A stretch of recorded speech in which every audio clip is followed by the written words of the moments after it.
Marinduque. Kumusta po kayo? Napakaliwalas po ng ating panahon.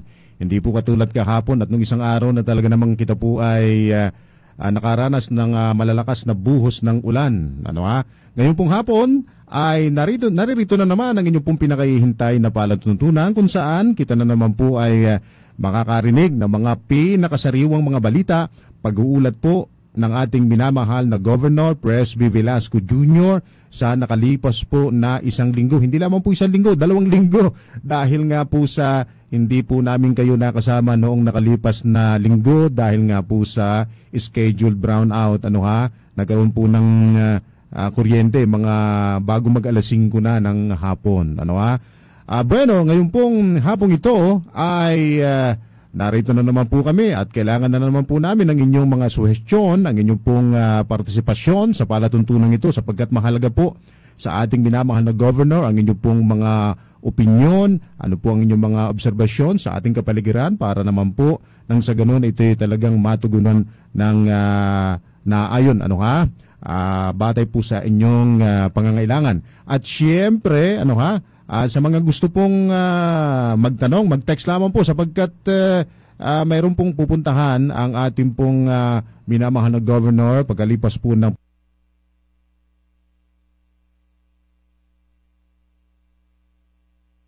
palatuntunan ito.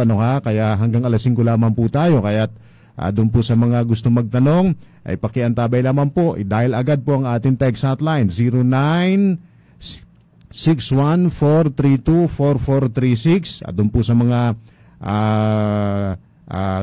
text lamang ang kanilang mga katanungan, pwede na po, open na po ang ating linya 0961-432-4436. Narito na po ang ating minamahal na Governor Presby Velasco Jr. Magandang hapon po, Gob.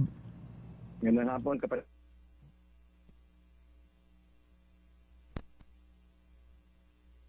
Hello, Gob. Hello, Rick. Ayun, opo. Sige po, Gob. Sa mga taga-Torrijos, sa radyo natin Santa Cruz. Ano po? Kamusta po kayo sa mapagpalang pamamagitan po ng Radyo Kamalin?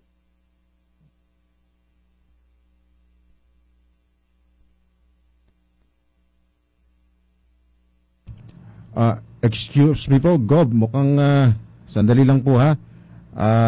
Hello, Gob. Nagkakaroon po ng problema dun sa ating linya ng komunikasyon. Oo. Medyo hindi ho maganda ang ating pong link sa ating minamahal na Governor. Sandali lamang po at balikan natin ang ating pong minamahal na Governor. Dahil nga sa di natin maintindihan yung signal ngayon ng ating network. Kuminsan maganda,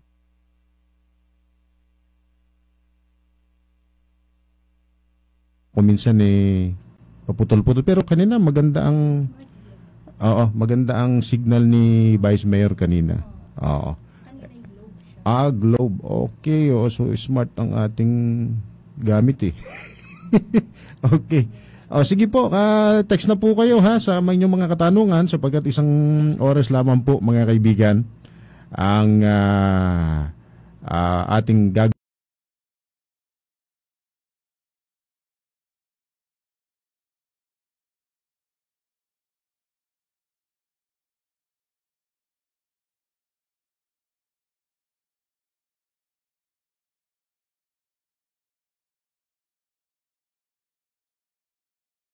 (432) 4436. Ayan, At meron na kaming manginingilang mga natatanggap ng mga tanong.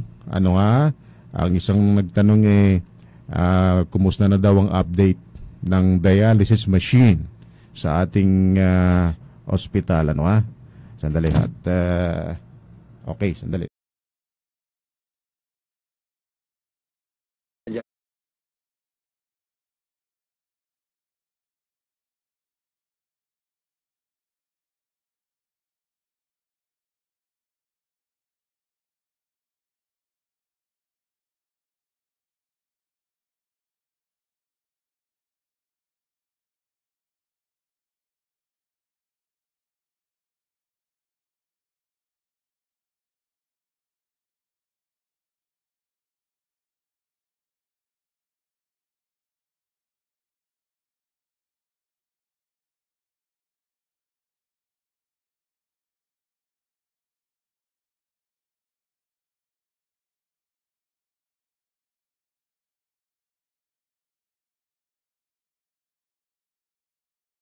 kababayan na merong kapansanan ay kailangan malaman nila ang kanilang mga karapatan dito po sa Republic Act 9442 o yung Magna Carta for Disabled Persons. At marami po yun. Ano po?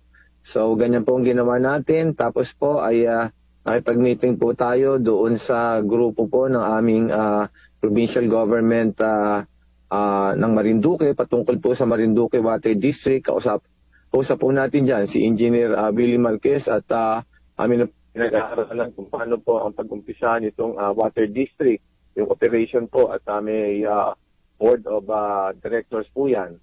Tapos po sa Laylay, Barangay Laylay po at namigay po tayo ng chariot. Yan po yung pinangako ni Speaker Lord Alan Velasco sa lahat ng barangay na kapitan sa buong Marinduque.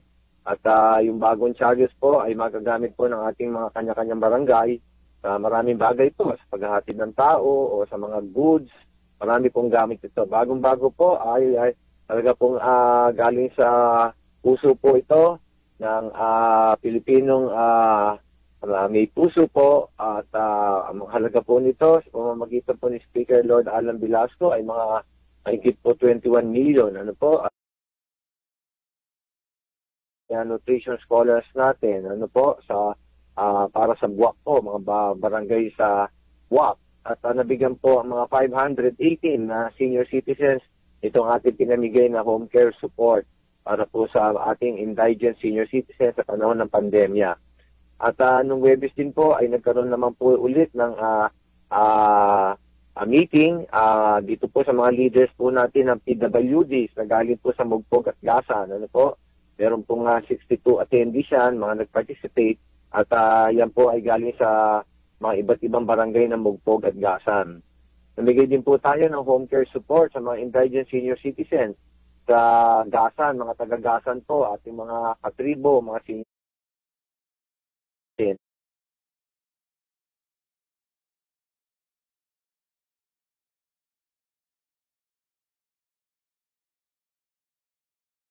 Sa susunod na taon ay magiging monthly na po ang pagbibigay ng mga alawas sa kanila at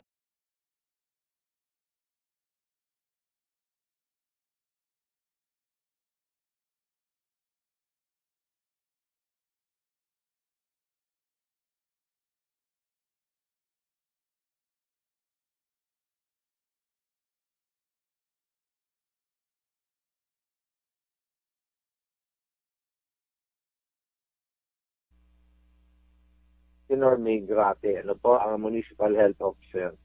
Noong 2:30 po ay namigay din po tayo sa Binavista sa ating 132 na mga kababayan sa Binavista ng lab check, ano po, yung loan assistance venture.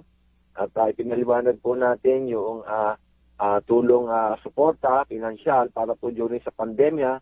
Halos wala naman ng interest ito at napakaganda po naman ang reception. Tapos po noong 4:30 naman ay nakipag-meeting po tayo sa Peter James Corpazar, ano po, at siya po yung provincial director ng DOLE. At yun nga po ay pinag-usapan po namin itong pagbibigay ng mga DOLE tupad na workers. At sinabi namin ay iuugma ito doon sa mga project po ng mga bawat barangay. So sinabihan ko na po sila na kailangan po makipag-ugnayan na po kaagad sa mga barangay captains para malaman po kung ano yung mga patrabaho na makakatulong po sa mga kanya-kanyang barangay. At ang ganun din po, naging bisita po natin si PJ Cortazar dito po sa ating TV program, 6:30 to 7:30, Press Be With Love. Mga kababayan, 122 million na po ang naibigay na DOLE tupad sa ating mga kababayan na bigyan na ng patrabaho. Ang total po niyan ay 22,000 na pong mga kababayan natin ang nabigyan ng DOLE tupad. Ano po, napakadami na pong natulungan sa pamamagitan po ni Speaker Lord Alan Velasco at sa pakikipagkooperasyon sa ating provincial government ni Governor Presby Velasco. At pinaliwanag din po ni PJ Cortazar yung ating special program for employment of students na habang mga estudyante pa ay nabibigyan na po ng trabaho. Yung ating pong government internship program, yung bagong graduates po ay pwede nang bigyan ng trabaho para ma-immerse po sila o malaman na po yung papatrabaho sa mga iba't ibang ahensya ng gobyerno. At meron nga po ding livestock dispersal. Ang DOLE po, Undersecretary Bebot Bello, ating napakasipag na kasangga mula sa Department of Labor and Employment. Ano po? At nung Friday po ay nagkaroon din po tayo ng meeting diyan po ulit sa mga leaders po ng PWDs o persons with disabilities galing po sa Torrijos at Santa Cruz. Yan po ay patungkol talaga dito sa selebrasyon ng National Disability Prevention and Rehabilitation Week. At yun na nga po ay pinapaalala natin po yung Republic Act 9442 o yung Magna Carta for Disabled Persons. At nung umaga din po yun ay nagbigay kami po ng home care support sa mga indigent senior citizens mula sa Torrijos. 224 recipients po yan. Ano po? At yung ating mga BNS doon po ay mga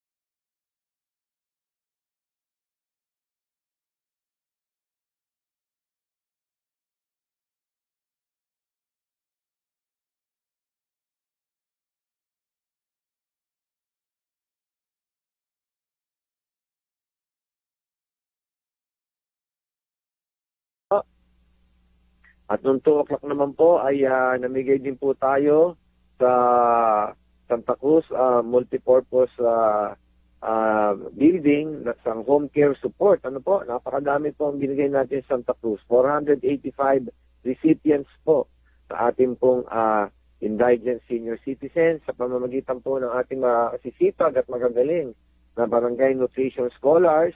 Ang dami po nila, mahigit 100 po yata yun. Namigay din po tayo ng allowance. Sinabi po natin next year ay monthly na po ibibigay ng kanilang allowance at may karagdagan na po. Noong alas 4 po ay namigay din po tayo ng home care support sa indigent senior citizens natin. 333 po ang ating recipients mga kababayan. Kaya po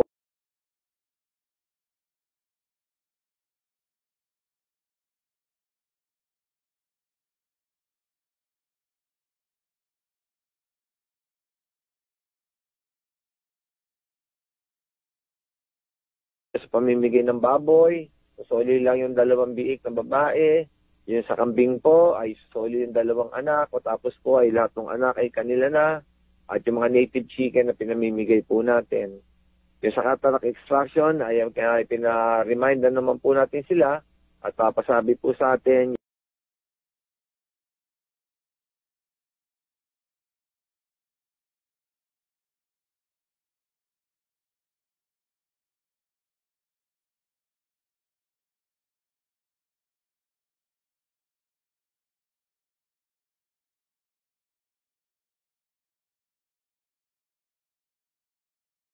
natin noong Mayo 12 po, 1 taon at 2 buwan, no? Mula Marso 2020 hanggang May 12, 2021. 390 po ang total. Ngayon po, nito mong July 23, ano po, umakyat po ng 857. So, in short,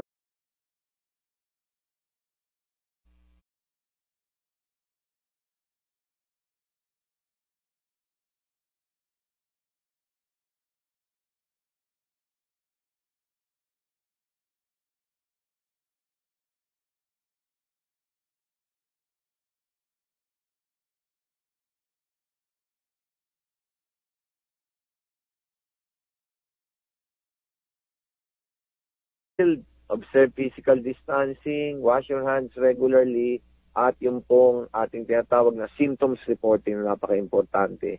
At ulitin ko po, pag kumakain ay kumari wag mag-usap masyado, halos hindi na ho mag-usap, tapusin ang pagkain, pagkatapos so, saka magkwentuhan, magmaskara na rin kahit sa loob ng bahay. Pinaka-importante po yung simptomas. Pag may naramdaman na po ay magsabi na po sa ating municipal health officer o sa mga BHERT. Ano po? Sa kasulukuyan po ay may active cases po tayong 69. Yung 39 na swab ay awaiting results pa po. Dito po sa ating bakunahan ay patuloy pong pagbabakuna at ang ating pong siniservisyo na para mabakunahan ay yung groups A1, A2, and A3. Ang total po niyan ay 47,579. Ano po? Naka-first dose na po ay 20,397. Ang second dose po ay 11,618. So, halos mga 5% pa lang po doon sa ating total na 169,000 ang nababakunahan. So, panay po naman ang kalampag natin sa DOH at sa ating mga kinauukulan, sa NTF kay Secretary Galvez. Katunayan nga po, nung Webes ay nagpadala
Nobela. Since kasi nabulag ako, kami ng foundation at hingi po tayo ng suporta sa kahit po sa ibang bansa. Ano po? Actually, pinapaaral ko na po ang paghiling ng mga suporta at mga kontribusyon sa mga iba't ibang foundation. Katulad nga po niya na medyo mahirap po talaga yung ganyang sitwasyon. Pero ang alam ko po ay may mga bago na pong teknolohiya patungkol po dyan at pwede pong magamit kahit po medyo malabong-malabo na ang tingin o halos bulag na po. Sige po. Padalan po yung pangalan at yung cellphone. Ano po? Opo, oha. At panawagan ko doon sa nag-text, pwede ho bang inyo pong isend dito ang inyong pangalan? Hindi po kasi niya nilagay yung pangalan niya kung saan siya nakatira. Baka po pwedeng i-text po ninyo para ma-forward po natin ng kumpleto yung detalye sa ating minamahal na governor. Yan. Isa pa pong text, Gob, magandang hapon po. Tanong ko lamang po kung kailan po namin na mga senior matatanggap yung pong UCT. 3 taon na po, di kami nasahod. Pag natapos po ang taon ito, ay 3 years na po. 2018 pa po kaming hindi nakakatanggap. Pamuhat po nung 2018 ay hindi na po naulit. Sabi po nung mag-meeting kami, mga ilang buwan na po, ay matatanggap na daw po at nasa land bank na yung pera. Pero hanggang ngayon wala pa rin kaming natatanggap. Pwede ho ba ninyo kaming tulungan? More power. Dito po ito sa Escolta Libas. Oo. Pero pakibigay po yung pangalan para po kayo maabisuhan. Antot, papalo po tayo ulit sa SW Social Welfare and Development Office. Ano po? At malaman po natin yan. At unconditional cash transfer po yun kung ganyan pong katagal ay meron po sigurong dapat pag-usapan dyan. Ibigay nyo lang po yung pangalan nyo at para makakontak po namin kayo at magpa-follow po tayo ulit. Okay po. Isa pong nag-text na taga-barangay na po. Magtatanong lang po kung kailan po kaya makakakuha ng love loan ang mga taga-barangay na po. Matagal na po kaming naghahintay. Salamat po. Duro na po naming pinatirang baboy. Kaso, naghahintay po kami ng loan namin. Salamat po. Opo, pinaparasyo nga po yung paggawa ng cheque. Actually ho, ay hindi na ho cheque pinapagawa ko para mabilis. Kasi nga ho ay may mga proseso silang ginagawa at ino-audit din naman ho ng COA. Kaya nyo, nilagay ko na ho ito dito at malapit na ho yan. Bukas na ipapalo ko ulit. Pero yun na nga ho, ginagawa na ho natin cash, hindi na ho cheque gagawin para mas mabilis. Gob, pinapaalam po sana namin na yung mga inakulong na aso din sa slaughterhouse din sa barangay Bagong Silang. Yung iba po ay nagkakamatay na, ay naabong na po ang baho dahil nabubulok na po yung iba. Masama na po sa kalusugan sa katulad naming nakakaamoy ng abong. Salamat po, Gob. Sige po, at kakausapin ko po ang provincial veterinarian at magawa ng paraan. Ngayon ko lang po narinig yung ganyang report at hayaan nyo ayusin ko po. At usap mo lang po si Kapitan sana nasabi po. Sige po, at sa nakulong pong mga aso sa Bagong Silang. Sige po. Okay po. Gob, ano na po ang update ng dialysis machine sa ating ospital? Nandiyan na po yung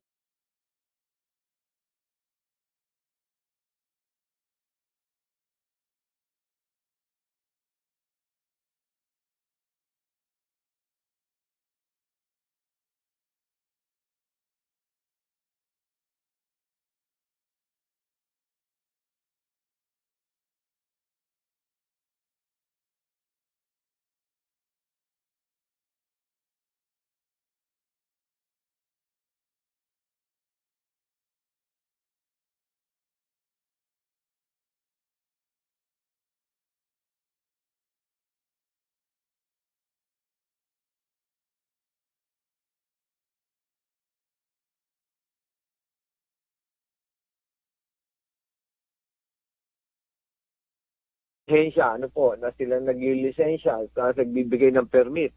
Pero po, may mga proseso sila eh. Yun nga po ang medyo katagalan. Pero ako po talagang inaapura yan talagang kailangan po ng ating mga kababayan. Pero ang sabi po sa akin ay malamang mga ilang buwan pa rin po ito dahil nga po sa licensing ng DOH ay medyo mabusisi po sila eh. Mabusisi. Halos tapos na po yung paglalagyan. Nandyan po yung equipment. Yung pag-install pa ho, yung iba pa raw yung pag-instalasyon noon at saka yung mga water system. Marami ho silang hayaan nyo inaapura naman ho ito at gusto ko talagang maabilan po ng ating mga kababayan. Okay po, isa pa pong text. Magandang hapon po, Gob, at tanong ko po kung pwede pa pong mag-apply.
Walang binibigay na gamot.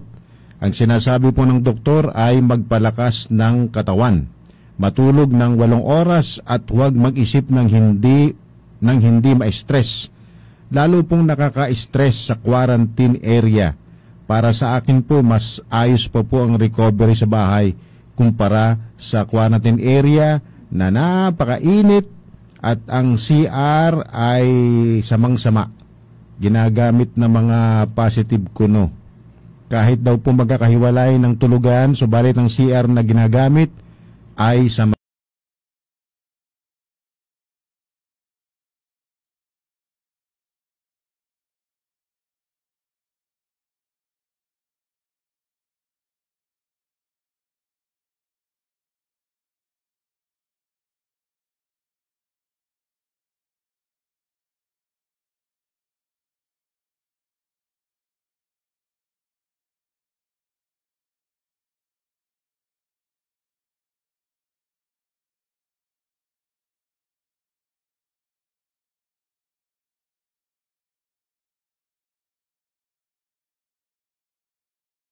transport lamang na Marinduque ang bibiyahe dito, at pero napakadami na po ng nabiyahe, nag-aagawan na po ng pasahero.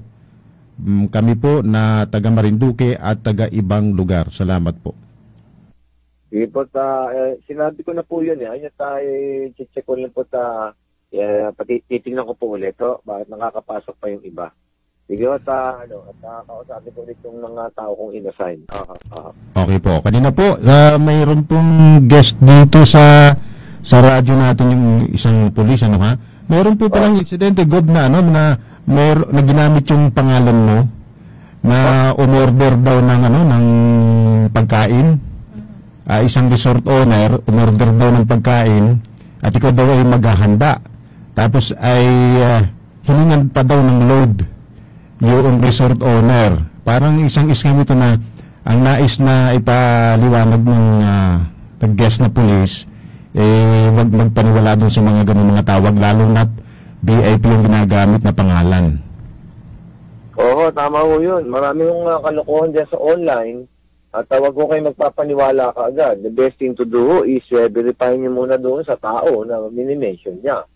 Wag ko kayong ganyan na maniniwala ka agad dahil ho daming kalokohan dyan. At yun nga lang ho, kunyari ay tutulungan kayo pero sasabihin na magpa-load kayo. Yun pala, hinahabol na yung pagpapaload. Meron naman ho dyan yung mas matindi, yung nag-online na lending. Ano ho? At napakabigat ho at may pagka nambabastos ho nung mga ginawang reference persons, yung mga, kung sino yung parang sort of guarantor nila. Pag binigay nyo yung pangalan at yung cellphone, yung mga kilala nyo, yung mga reference nyo, ayun ang doon kayo iniinsulto at yun ang mga pinipressure nila. Kaya ko ba sa online, wag ko kayo magtitiwala dyan. Kasi napakahirap po ng online ngayon. Kailangan may verification muna bago ho kayo makikipag-transaction. Marami yung kalokohan dyan, lalo nga yung online lending na sabi ko, wala ka namang pinirmahan dyan Wala kang pinirmahan, wala kang pananagutan. Kaya, tsaka wag ko kayo magbibigay ng mga pangalan ng mga kilala nyo, tsaka cellphone number, hindi tama yun. Bago kayo magbigay ng cellphone number ng ibang kakilala nyo, sabihin nyo muna sa kanila kung ano yung pinapasok nyo. Kasi nga ho, sila ang naapektuhan at napipinsala. Okay po, isa pa pong text question, Gob. Governor, request namin po na maghapin. Ito yung mga namimingwit po, na mamigay din kayo ng maliliit na bangka sa katulad namin. Malaking tulong po ito sa amin. Salamat po, Gob. Sige po, ilista po niyo yung mga pangalan. Meron na po kaming pondo dyan na nilalaan. Bibigay ko ng mga bangka. Lalo po dyan sa mga maliliit na mangingisda, At meron pong mga hook and line ng mga panghuli ng isda. So, sige po. At meron po kami talaga nakalaan na pangbigay ng bangka. Ilista lang mo yung pangalan at yung telepono, Okay po. Isa pa pong text. Gob, ito, medyo mahaba itong kanyang ito. Sandali Governor, kami po ay nahingi po ng tulong na yung pong nasirang flood control sa traffic barangay Lapu-Lapu ay magawan po ng aksyon. Simula po ng bumaha ay wala man lang pong nagawa na aksyon doon. Even our local government here sa Santa Cruz na lagi lang sinasabi ay konsulta daw po sa DPWH. Nakakalungkot at nakaka-frustrate pong tingnan na ang dami na naapektuhan po pag di po yun nagawa ng aksyon, pero tila ang priority po ng pamanuwa ng aming bayan ay wala po dito. Magatagulan na po, nalaki na naman po ang tubig, sana po matulungan po ninyo kami. Salamat po, Gob. May nabanggit pong DPWH, kakausapin ko ulit si Evelyn Portuliano. Parang take up ko na rin po yata doon sa pinay-inspection din ho. So namang sa parte po ng provincial engineering, nadyan po si Engineer Revilla, ay kanyo patitingnan ko ulit. Parang nabanggit na namin yan Nasabi ko na ho yata yun sa DPWH Kailangan ho kasi dyan makausap yung contractor siguro. Kaya ako yung DPWH ang dapat alamin, ang tanungin kung paano ang problema. Anyway, nilista ko ito dito. Lahat naman ho yan Kausap ko na si Engineer Rodilial kahapon. Sinabi ko yung mga agent na ganyan ay tutukan at tingnan ko ano magagawang mabilis na solusyon. At yung tag-ulan na naman. Ano po? Tinututukan ho natin to. Alamin ko ulit kay Assistant or rather Acting District Engineer Evelyn Pertuliano ng DPWH. Palagay ko po, kontrata ho ito ng DPWH kaya ganun kaya hindi ho namin magalaw Siguro, alamin ho natin. Thank you po sa pagbibigay ng ganyang sitwasyon. Okay po. Isa pa pong text, Gob, kailan po yung operasyon ng Catarata? Sige po, at malapit na pong umpisan Nabanggit ko po yan kanina at naayos na po yung paano ang gagawin. Yung alam ko, kailangan ay may PhilHealth, may PhilHealth. At ibigyan nyo rin yung pangalan nyo para maisama na dyan sa mga una-una mga batches Okay po. Gob, magandang hapon po sa minamahal naming Governor. Isa po akong PWD. Simula pa nung ako'y ipinanganak, orthopedic disability po at may sariling pamilya. Kulang na kulang po ang aking sahod bilang isang JO. Hiling ko lang po ay iyong tulong na magkaroon na po ng panghabang buhay o regular na trabaho para sa aking pamilya. Salamat po.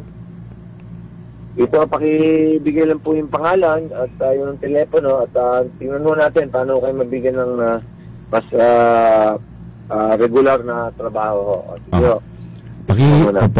Doon sa nag-text, pwede bang paki-text uli ang inyong pangalan at kung saan kayo nakatira. Ito pong PWD na nag-text. Magandang hapon po, Gob. Kumusta na po yung ayuda sa mga BHERT? Salamat po. Discuss ho namin yan. Intay-intay lang ho tayo. At anyway, may pondo naman ho tayong darating itong 2022 dahil po sa ating Mandanas versus Ochoa ruling at saka Garcia versus Ochoa ruling. At makakapag-set aside ho tayo ng ayuda sa BHERT. Lahat naman ay lalo po yung mga indigents ay mabibigyan po ng ayuda. Mag-intay-intay lang po tayo at talagang tinututukan ho namin yan. Sige malalaman nyo ho yan, mga BHERT. Okay po. Magandang hapon po, Gob. Pwede ho bang humingi ng tulong sa inyo? Pakikalampag po yung PCA dito sa Marinduque. Lampas 1 taon na po yung hindi pa kami nababayaran sa pagtatanim ng nyug. June D. Desena po ito ng Tambangan. June D. Desena. Opo. Tambangan. Sige, pakibigay mo rin yung cellphone dito sa pagkatapos ng programa. Sige po. Pagtatanim ng buko o ng nyug, ang kanilang hiling, June D. Desena. Okay po. Isa pa pong text. Magandang hapon po ulit, Governor. Ako po yung nag-text na nagpapatulong sana makauwi ang aking anak at wala po kami at iniwan na lang siya basta ng asawa niya sa Quezon.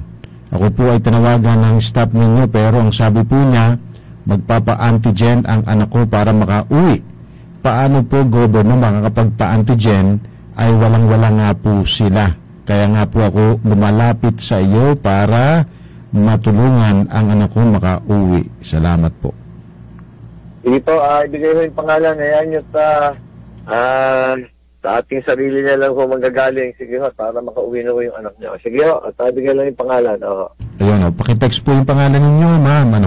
Mahal namin, Governor, sana po mapagawa ninyo na ang kalsada sa Sitio Mahiwagang Sapa 2, Barangay Manlibunan.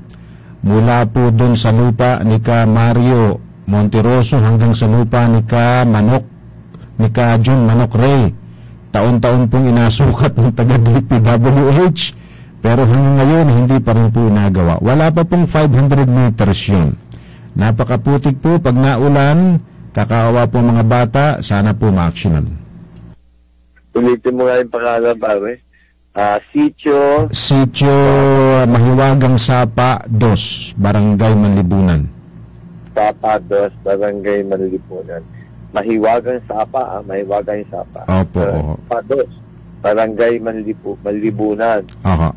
Ano, saan daw simula, kung saan? Mula po daw doon sa bahay ni Mario Monteroso hanggang doon sa lupa ni John Manok Ray. Monteroso. Ano ba ito? Hindi pa ito konkreto? Hindi pa ho ito konkreto. Ito po parang pasangan daan kasi. Tapos yung malaking daan, konkreto. Tapos yung itong Mahiwagang Sapa 2, doon din ho magtatagpo sa existing na konkretong daan. Oo, pero ang sabi, mga 500 daw to? Opo, maaaring ganun po. 500 meters. Medyo mga, kaya nyo, sige ho, ano ho natin to ho. Siguro mga 7 milyon ho aabutin dito eh. Hindi ho malaki-laki yung pondo. Sige ho, tingnan ho natin maisama ho baka sa 2022 ho. At konting nag-aalokit tayo ng pondo rin eh. Dami ho talaga silang kalsada eh. Sige ho. Okay po. Mayroon pong isang nagtanong dito po. Ulit-ulit siyang nagte-text isang kanyang tanong. Magandang hapon po, Governor. Di ko na po sabihin ang pangalan ko. Kung sino ko. Pag po ba pinagbintangan sa paglason sa aso ng walang katotohanan, ay pwedeng kasuhan yung pong ng bintang? Salamat po. Ano ho yan kaso ho yan.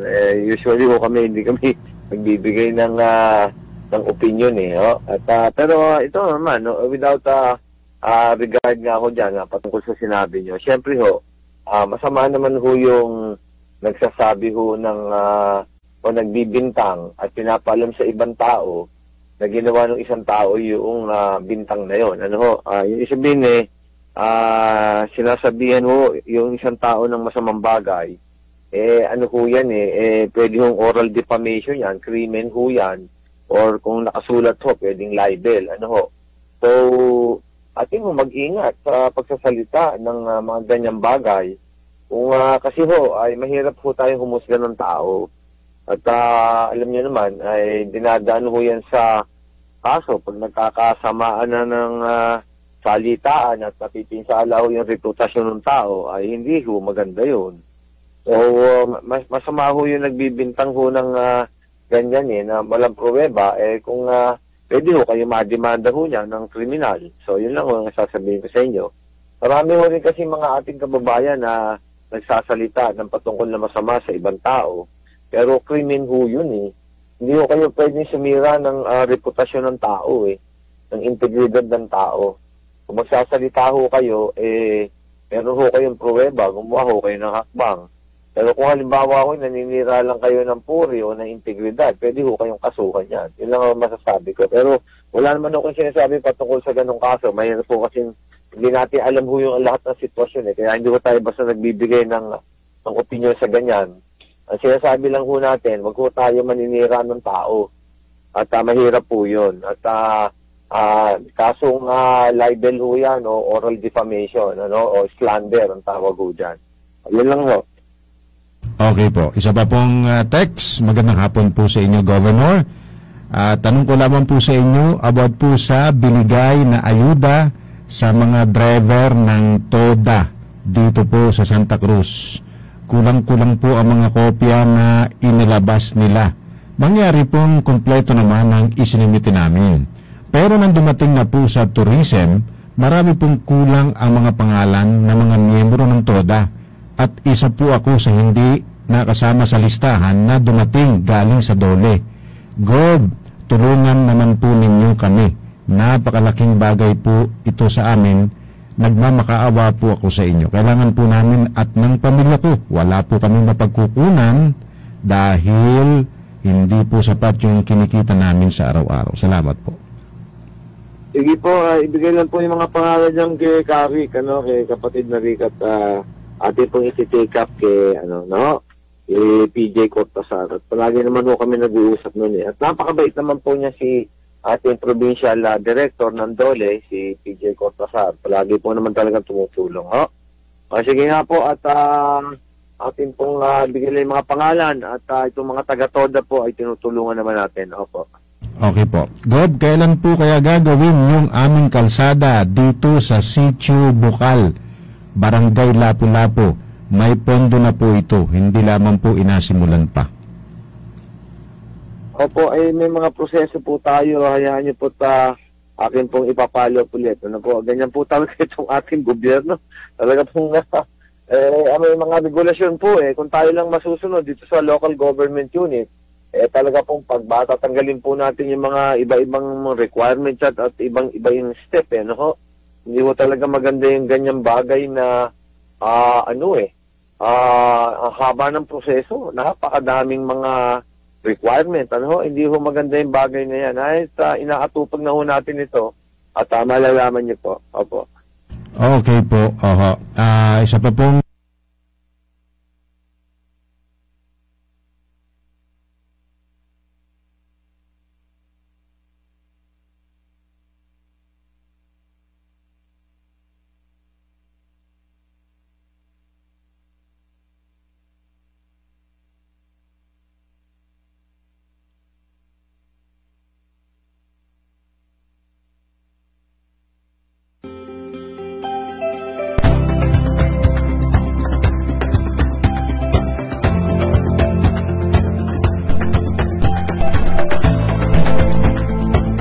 lalo na po ang mga pasahero ng door-to-door. Delikado po ang ganung gawain, lalo po ngayon na nadami ang Delta variant. Sana po ay ma-action ninyo ang ganitong maling gawain. Salamat po. Pwede nyo mababanggitin po kung sino yung pangalan ng tumatanggap. Ano po? At ilang beses na natin pinagsabihan yung mga tao doon. Alam nyo nga po, talaga namang hinilipitan po natin yan. Dahil nga nakakatakot po yung Delta variant. Ano po?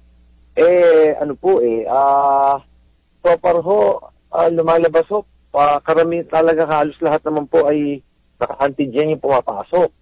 Actually ho, sa 6 na bayan ho, doon sa nag-positive ay may antigen din ho Kaya i-imbestigahan ho namin. Kami ho, hindi namin lusot itong garito. Sabihin nyo lang ho yung pangalan nung tumatanggap po. Nasabi na ho yun dati at ilang beses na ho namin iniimbestigahan So far naman ho, ay puro may antigen naman ho test yung pumapasok at mahigpit nga tayo. At dahil nga doon sa ginagawa natin na nire-require natin yung antigen ay wala naman hong halos na pinanggalingan ng hawahan yung galing sa labas kahit na ho, bigyan nyo lang yung pangalan, ilan lang ho yung tao namin doon Bigyan nyo lang yung pangalan, yung tumatanggap ng pera, at sigurado tanggal ho yun, Okay po. Gob, isa po akong BHW sa loob po ng 8 taon. Sabi po ng taga-RHU ay may hazard fee daw po kami. Sana po maibigay na po ito sa amin. Salamat po. Barangay, BHW daw po. May hazard fee. Ayan titignan ho natin yung hazard fee. May mga regulasyon ho dyan babalikan ho natin yung mga BHW, sige. Ayun. Gob, magandang hapon po. Nagpapasalamat po ako sa aming kapitan dito sa Dolores. Nalagyan po kami ng ilaw na solar dito sa aming tapat ng bahay. Ayan, okay. Ayun. Pinadaan pa po sa programa. Gob, sana po magkaroon din po sana kayo ng programa ng libreng papustiso. Alam ko po, God, na marami sa ating mga kababayang Marinduqueño ay may ganitong problema. Sana po, God, para po maging maganda din po ang smile. Ay, may face mask naman.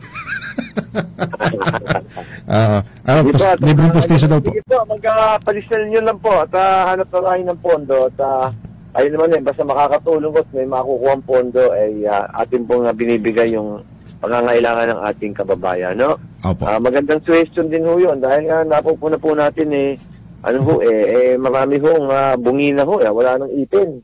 Kaya napakahirap din kumain kung walang pustiso. Hindi nga maka-smile na, at saka hindi ho makakain ng maayos. Kapag hindi ho yung ma-chuchu, mabuti, yung ano yung pagkain at hindi mabuti, makain mabuti, ay masama ho yun sa digestive system. Iba rin yung health implications ho yun. Sige, iris na yung nagre-request ng postizo at saka yung pangalan, saka yung cellphone, no? At gagawin din natin ang programa. Ayun, no. Textuhin ninyo kung gusto niyo magpapostizo, kasunod na proyekto po yan. Gob, sana po ibalik na ang quarantine ng 14 days sa mga magagaling sa Maynila dahil sa bagong Delta variant ng COVID. Nakakatakot po. Well, yung mga OFWs nga po, pinapa-quarantine na namin dito ngayon, pagbalik, at home quarantine, pero pinababantayan po namin. Usually po, 7 days lang po ang nire-require ng DOH, Pero on the 7th day, ay pinapaswab na namin ng PCR test. Taga-aralan ho namin itong suggestion nyo na 14 days na quarantine, sige, salamat ho. Okay po, magandang hapon po, Gob. Baka pwede po makahingi ng bangka na pwedeng gamitin sa pagdagat para mapaghanap buhayan ko po. Malaking tulong po sa akin kung mabibigyan mo po ako. Si Arnel Becerril po ito ng Taytay, Duungan. Arnel Becerril. P-E-S-E. B-E-C-E-R-I-L.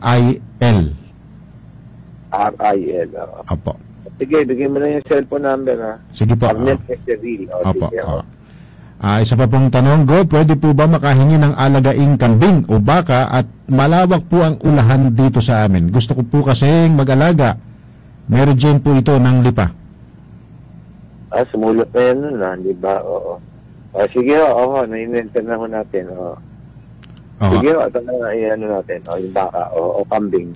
Okay po. Magandang hapon po, Gob. Kami po ay edad 60 years old pataas. Pwede rin po bang magdole? Pero depende ho kasi sa patrabaho ng dole. Kasi nga ho ngayon ay may mga qualification yung anong klaseng trabaho ang kailangan gawin. Malakas-lakas pa naman at malakas pa naman ho, mga 60 pataas at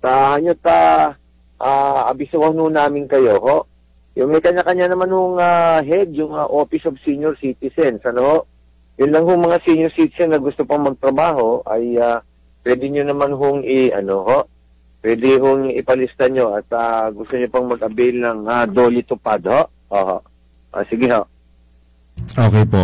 Isa pa pong tanong, mga last 3 questions na lamang po, Gob, at mag-aalasin ko na po. Magandang hapon po. Ask ko lamang po if legal ang pagpapapasok ng mga turista sa Maniwaya. Nasa 150 turista po pumapasok umano every weekend. Meron nung nilabas si Mayor Tonton Uy pero yung mag-discuss din ho kami dahil nga po doon sa doon po sa tagalabas, kailangan naka-antigen Pag-uusapan ho namin yan at malalaman nyo ho. Actually, ang DOT naman ho nag-i-encourage ng turista pero may mga regulasyon ho sila. So far, yung nalaman ko ho dyan, yun hong may mga arrangement na ho doon sa mga resort owners, Kailangan may arrangement na ho.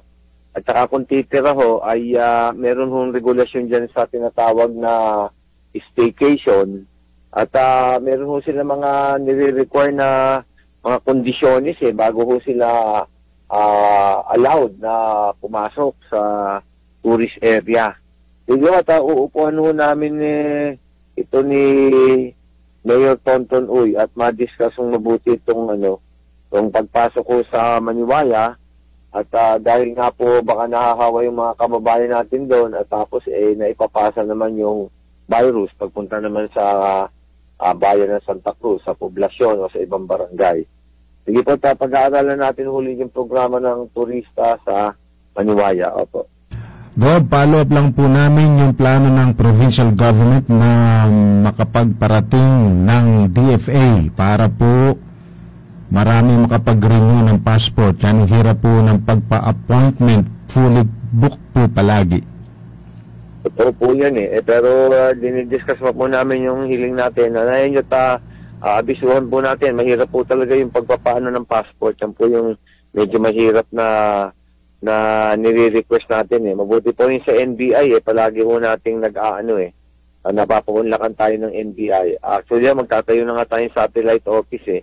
Pero yung sa passport ho, ang medyo mahirap pong gawin. Pero tinatrabaho pa. Malalaman nyo at masasabi po namin sa inyo, ho?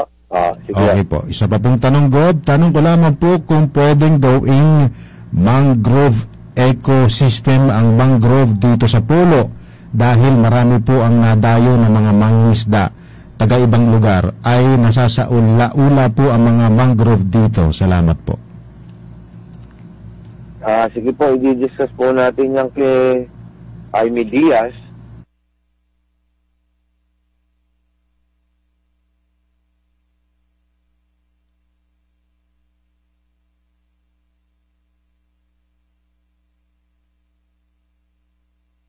Dahil po yung mangrove nga po ay dapat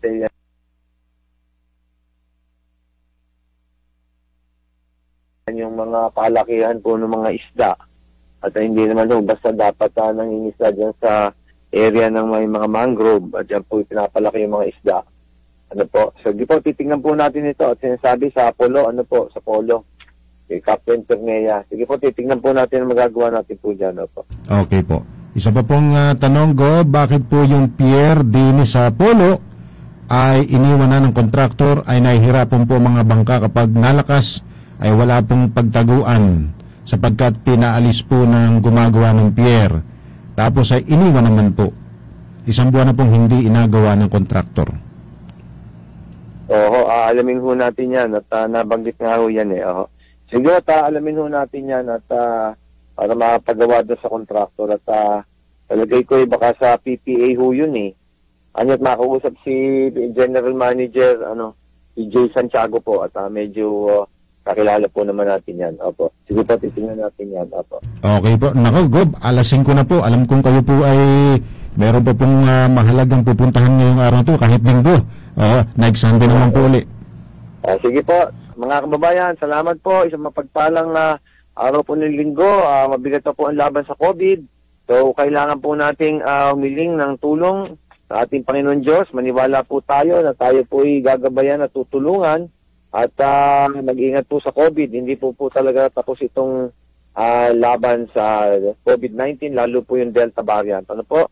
So, yun lang po. Mag-ingat po lahat at makilahok po at makisali sa ating programa, Governor's Hour, every Sunday po, 4 o'clock in the afternoon. At maraming salamat kay kapatid Rick Tialago at lahat ng staff ng radyo natin Santa Cruz at pati po Radyo Kamalindig at Marinduque News Network. Mabuhay po kayong lahat.